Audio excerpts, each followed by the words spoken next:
Nobody tells you that making friends as an adult can sometimes feel like a part time job, especially if you've experienced loss, relocation, and are having to rebuild your social system from scratch. In this video, I share a little bit about what it was like for me and what I went through, what I've learned, and where I'm at now. When I first started out trying to figure out how to rebuild my social system, I started with something that I thought was going to be the easiest and simplest way, and that was to get on some dating apps. Not because I was interested in dating at the time, but because I was just interested in meeting people, and that seemed to be like the easiest, quickest way to go about doing that. Because, on the dating profile, you can put you're just looking for friends or whatever, which is what I did.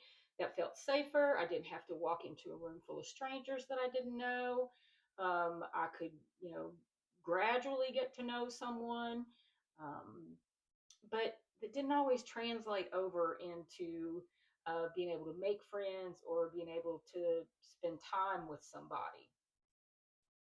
So that was a bit of a challenge. Um, the second thing was attending local events or attending events with friends. Now, this was a little bit better, but there were some complications that are specific to my life that I'm going to talk about because I'm the one doing the talking.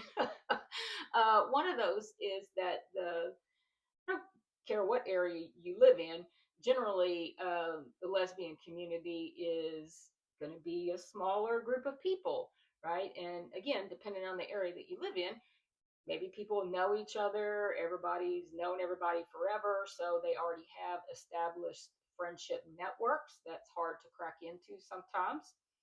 um, their lives are already established, kids, grandkids, jobs, they've got things going on and don't always have the time or the effort to devote into building friendships. The other thing that was always a concern of mine was friendly attention being misconstrued as something else. Dealing with other people's jealousy, you find somebody interesting to talk to and you just want to talk to them, and then, their partner gets upset about it or whatever, feels jealous about it, and you're just trying to make friends. So your intentions get misconstrued. And, when you're already stepping out of your comfort zone to make friends, that's not something that I really wanted to deal with very much.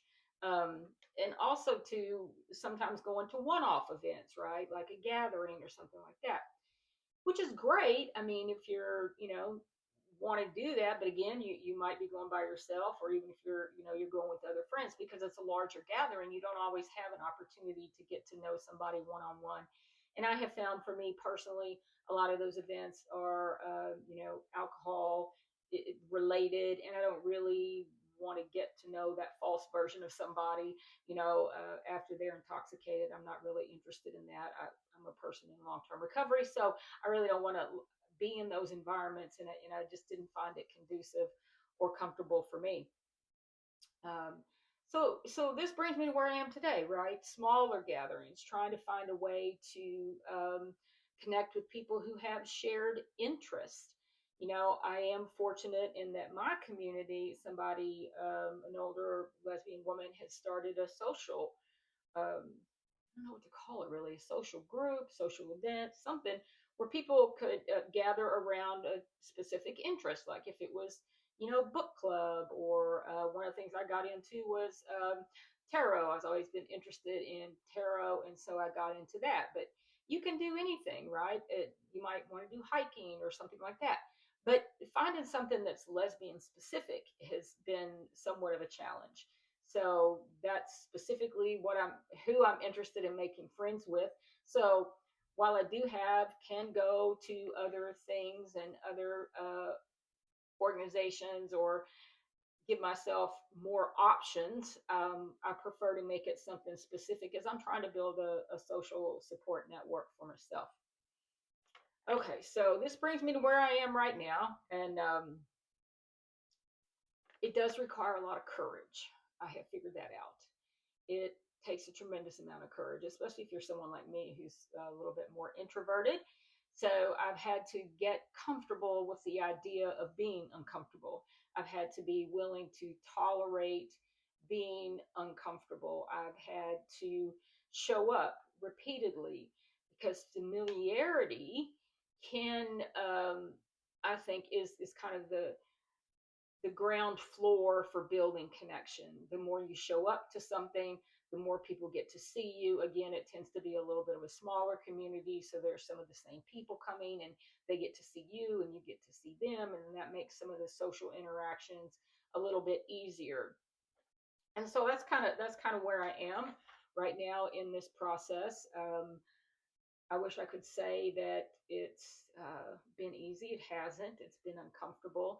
I've gone back and forth where I've kind of wanted to put myself out there and then pull back again and, step back in and pull back out, that kind of thing. And I think that's pretty normal for most folks, right? When we're trying on something new, we're trying on a new behavior, we can engage in the behavior and see how it feels and then pull back and reevaluate and then continue to move forward.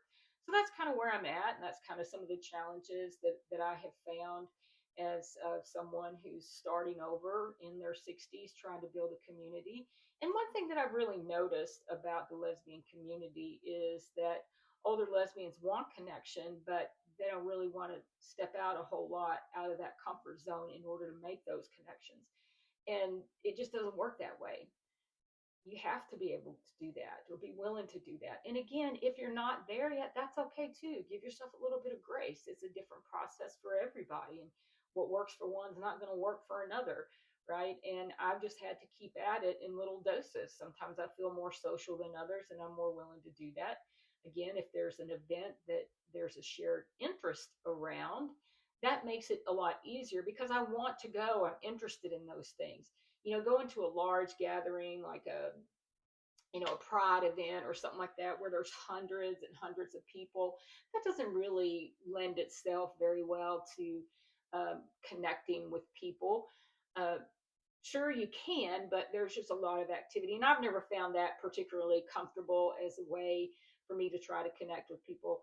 I tend to do better in a smaller circle of people, so that's what I've tried to gear myself towards. And I'm definitely a work in progress. So why don't you let me know, what have you found that's been helpful for you in building new friendships, either after a relocation, after a loss, as an older adult, after a significant change in your life? What's helped you to make those new connections and build new friendships? Let's share with one another and help support one another as we go through all these transitions together. Thanks.